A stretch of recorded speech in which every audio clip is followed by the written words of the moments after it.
Oh, hi there, brave citizen. I didn't see you there. As I'm sure you're aware, I am Toronto's greatest supervillain and evil genius, Dr. Terrawat, and this is a little garden just outside the Lair 3.0. I've decided to come outside as the weather was just absolutely beautiful today to read you guys some questions from here. We're not going to do as many today as normal, but don't worry, we'll still do questions.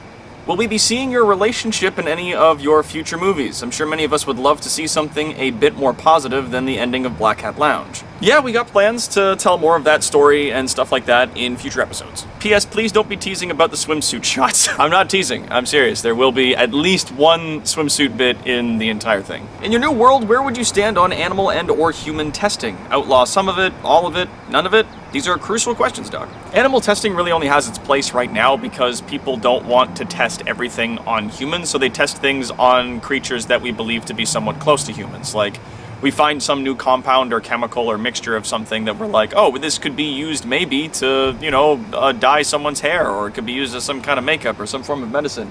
But is it harmful? Like, will this kill people if they try it? I don't know. We've never tried this on people before, so we're going to try it on some animals first, and if it kills them, then we're not going to move on to people trials. I don't like testing on animals, frankly.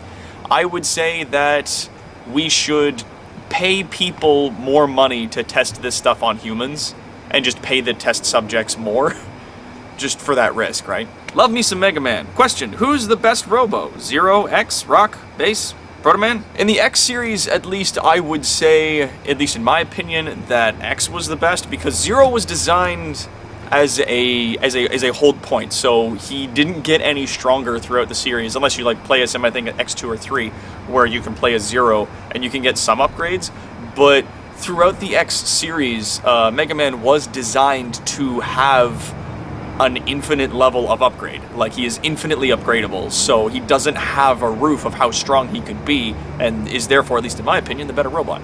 Would you like to have a goblin, minion, or henchman? I guess. I don't see why I wouldn't want a goblin, minion, or henchman. I mean, I have limited experience with goblins, though. Like, all I know is that they run wizard banks and stuff like that. That's the most information I can give you. Doesn't sound like a bad idea. Dear Dog, WTF is with the ninja with the soul patch and apple juice. Is he a mutant or something? Dude, your guess is as good as mine. I don't know, man. Why are you in pain? I have, like, an anxiety thing that I'm trying to get a hold on, which is, like, there's a lot of really stressful stuff happens, and I don't necessarily freak out or react to it enough, so I get very sick, and I'm usually in a lot of pain.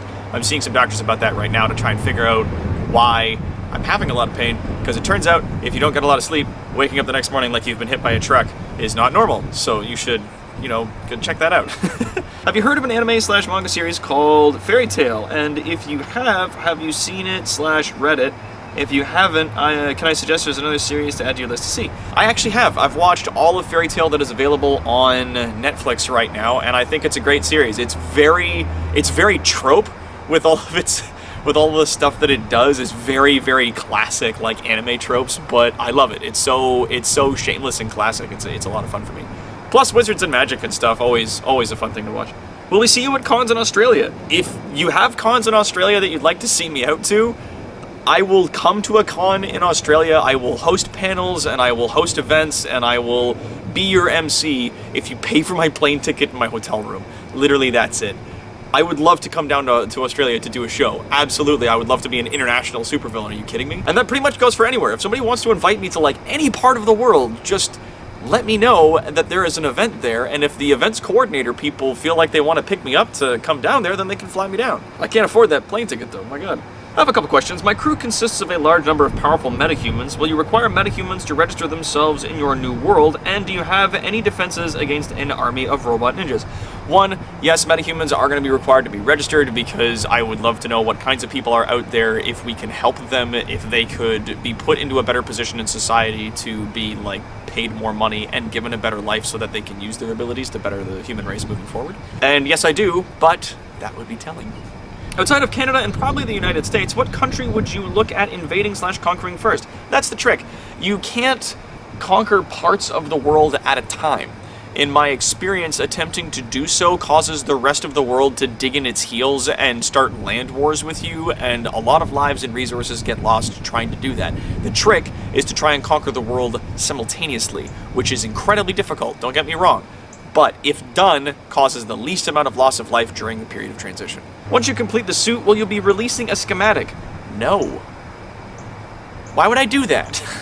Okay, personal question, but I'd understand if you don't want to answer this one. You said that you're a fan of Philip DeFranco, so I take it you must have saw his show this week on DO5. My question is, what in your new world order of laws would someone like DO5 and his wife be sentenced to be executed for treating their kids the way they did on their YouTube channel? I don't know if execution would be a thing that I would do, but I'd definitely take their kids away from them. I don't think that it's nice for them to so shamelessly use their family and their kids to make money like that on YouTube. I think that that's really inappropriate, and that's not something that's okay. I mean, this is just speaking from my personal opinion, and I understand that obviously that this is just an opinion, but I like looking at the videos that were posted up there, looking at Philip DeFranco's take on it. He was having a really hard time maintaining sort of a neutral position when he was doing that story, and even admitted that he was just like, I'm having a really hard time just staying out of the conversation as I'm reporting this story and just showing clips of it and stuff like that, and it just wasn't okay. Like, it seemed like a lot of horse crap, and then eventually they just took all their videos down and basically closed up their channel, and they're like, oh, you guys suck. Oh, the internet's getting really mad at us. You guys are all mean. Now we're not going to be able to make this money. And I'm like, dude, that's not a bad thing.